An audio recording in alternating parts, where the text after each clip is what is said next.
여러분, 최근 한국 정부가 사활을 걸고 추진 중인 코스닥 3,000포인트 달성이라는 목표가 과연 실질적인 전망인지 아니면 단순한 희망인지 제대로 알고 계셨나요?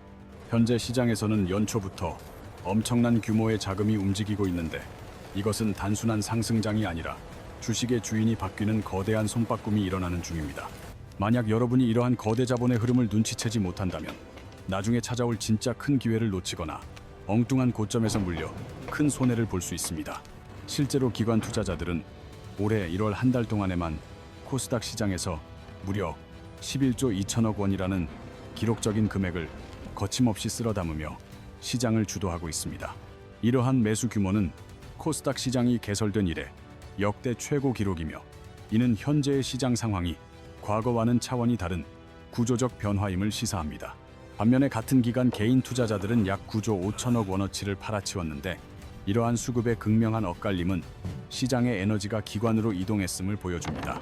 이처럼 기관과 개인의 판단이 정반대로 나뉘는 신호를 제대로 읽지 못한다면 앞으로 펼쳐질 강력한 구조적 상승장에서 혼자만 소외될 위험이 매우 큽니다.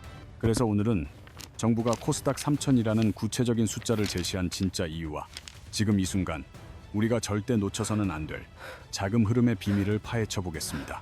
우선 코스닥 3,000이라는 수치는 누군가의 막연한 희망이 아니라 여당 특위에서 공식적으로 목표를 제시하고 정부가 정책적으로 뒷받침하겠다고 선언한 국가적 과제입니다.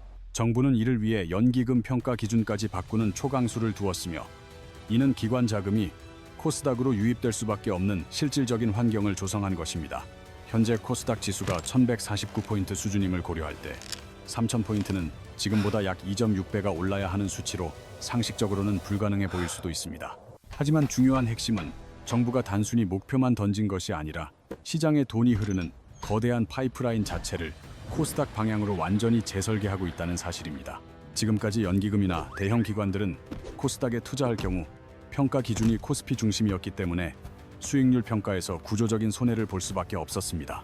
펀드 매니저들 입장에서는 코스닥에 아무리 좋은 종목이 있어도 평가 기준에 포함되지 않으니 굳이 위험을 감수하며 매수할 명분과 이유가 전혀 없었던 것이죠. 그런데 이번에 정부가 67개 연기금의 국내 주식 벤치마크에 코스닥 지수를 5% 비중으로 전격 반영하기로 결정하면서 시장의 판도가 완전히 바뀌었습니다.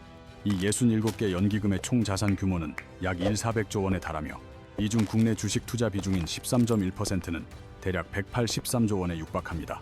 여기에 코스닥 5% 반영 규칙을 적용하면 단순 계산으로도 약 9조 원 이상의 거대한 신규 자금이 코스닥으로 흘러들어올 강력한 구조가 만들어지는 것입니다. 지금까지 연기금의 전체 코스닥 투자액이 5조 8천억 원으로 국내 주식 투자액의 3.7%에 불과했다는 점을 감안하면 이는 실로 엄청난 변화라고 할 수 있습니다. 이제 평가 기준이 바뀌었으므로 펀드 매니저들은 수익률 관리를 위해서라도 코스닥 종목을 사지 않을 수 없으며 이는 시장에 지속적인 매수세를 공급할 것입니다. 이것은 마치 학교 시험 범위가 코스피에서 코스닥으로 대폭 확대된 것과 같아서 점수를 따야 하는 매니저들은 코스닥 공부와 매수를 피할 수 없게 되었습니다. 과거에도 이와 비슷한 사례가 있었는데 2017년 정부가 코스닥 활성화 정책을 발표했을 당시 코스닥 시가총액은 무려 64%나 급등하는 기염을 토했습니다. 하지만 당시의 상승은 단순한 정책 기대감에 의존한 일시적 랠리였다면 이번에는 실제로 돈이 들어오는 거대한 파이프라인을 구축했다는 점에서 차원이 다릅니다. 이제 기관 자금의 실제 움직임을 자세히 들여다보면 1월 마지막 주에만 기관이 코스닥에서 약 10조 원을 순매수하며 공격적인 행보를 보였습니다. 흥미로운 점은 같은 기간 기관들이 코스피에서는 3조 875억 원을 순매도하며 코스닥과는 정반대의 움직임을 보였다는 사실입니다. 이것은 이른바 머니무브, 즉 돈의 대이동이 시작된 것으로 기대 수익률이 낮은 코스피에서 높은 코스닥으로 자금이 빠르게 이동하고 있음을 의미합니다. 기관 투자자 중에서도 특히 증권사의 자기 자본 투자인 금융투자 부문이 11조 4천억 원을 사들이며 이번 코스닥 랠리의 선봉장 역할을 하고 있습니다. 반면 장기적인 관점에서 움직이는 투신이나 사모펀드는 아직 소폭 매도 우위를 점하고 있어 현재 시장은 단기 자금이 먼저 진입한 초기 국면으로 해석됩니다. 과거 2017년 랠리 때도 단기 자금이 길을 터주면 그 뒤를 장기 자금이 따라 들어오며 거대한 시세를 분출했기에 지금은 그 첫 번째 단계에 와 있는 셈입니다.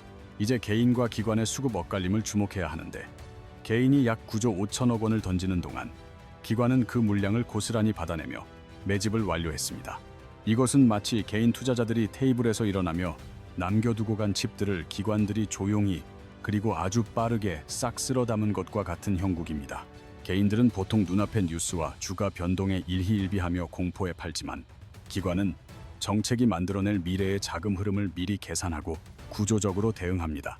현재 개인들은 코스닥이 단기 급등했으니 차익 실현을 해야 한다고 생각하지만 기관은 정책 파이프라인이 가져올 추가 상승 여력을 더 높게 평가하고 있습니다. 2020년 코로나 폭락장 당시에도 개인들이 공포에 질려 투매할 때 기관과 외국인이 저점에서 물량을 쓸어 담았고 이후 코스피는 3천을 돌파했음을 기억해야 합니다. 네 번째로 우리가 주목해야 할 결정적 변화는 한국거래소의 구조 개편으로 현재 여당은 코스닥과 코스피를 완전히 분리 운영하는 법 개정을 추진 중입니다. 한국거래소를 지주회사 체제로 전환하고 코스피와 코스닥을 별도의 자회사로 두게 되면 각 시장의 특성에 맞는 독립적인 운영이 가능해집니다. 그동안 코스닥은 대기업 중심인 코스피의 잣대를 그대로 적용받아 왔기에 마치 몸에 맞지 않는 어색하고 불편한 옷을 입고 있었던 것과 다름없었습니다. 하지만 시장이 분리되면 기술주와 벤처기업 중심인 코스닥만을 위한 혁신적인 상장 기준과 유연한 관리 체계를 새롭게 구축할 수 있게 됩니다. 이렇게 되면 미래 성장성이 높은 혁신 기업들은 더 쉽게 상장하여 자금을 조달할 수 있고 반대로 시장의 질을 흐리는 기업들은 빠르게 퇴출될 것입니다. 특히 대통령이 직접 강조한 좀비 기업 퇴출 정책은 코스닥 시장의 투명성과 신뢰도를 높여 장기적으로는 시장 전체의 밸류에이션을 높이는 계기가 될 것입니다.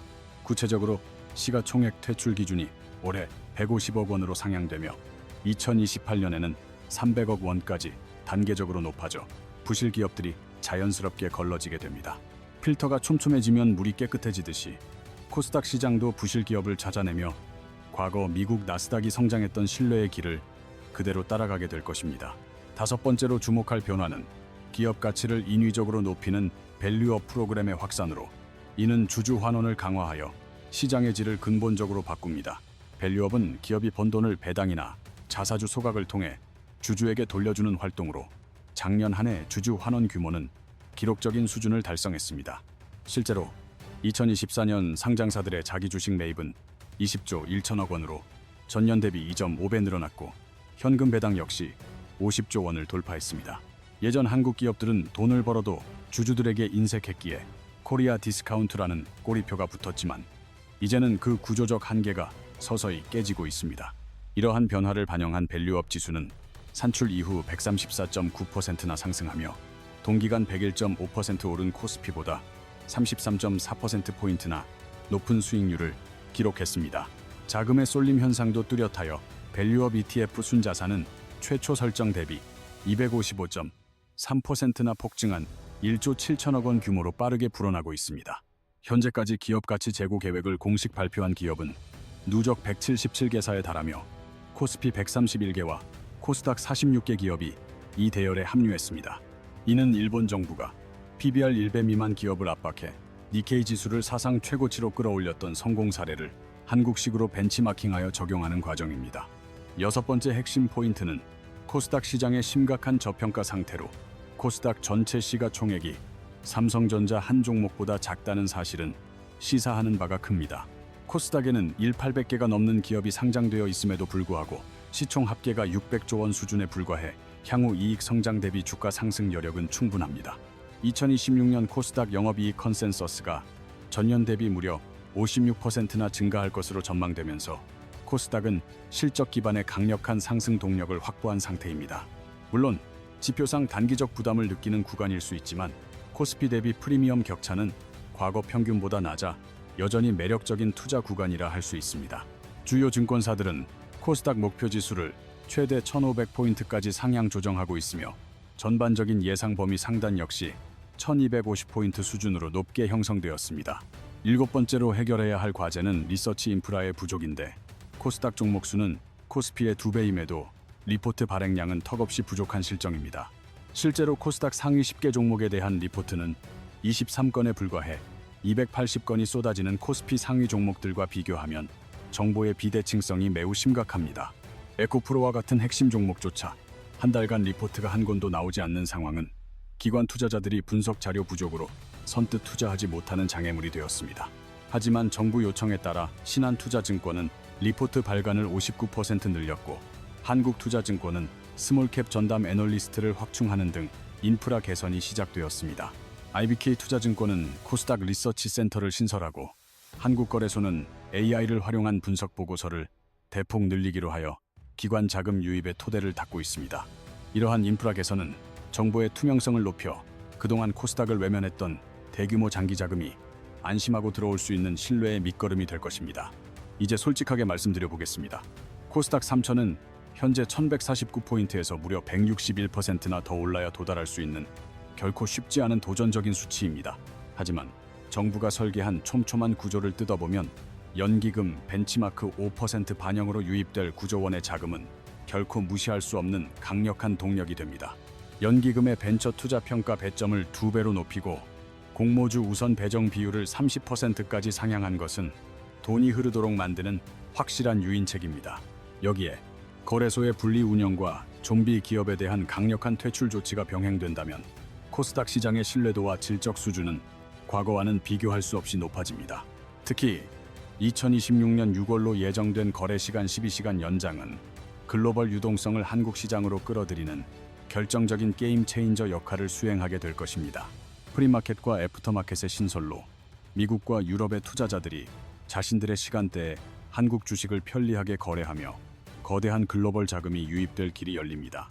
단순한 정책 기대감만 있었던 2017년과는 달리 이번에는 실제로 제도가 바뀌고 자금이 흐르는 물리적인 파이프라인이 하나씩 완성되어 가고 있다는 점이 핵심입니다.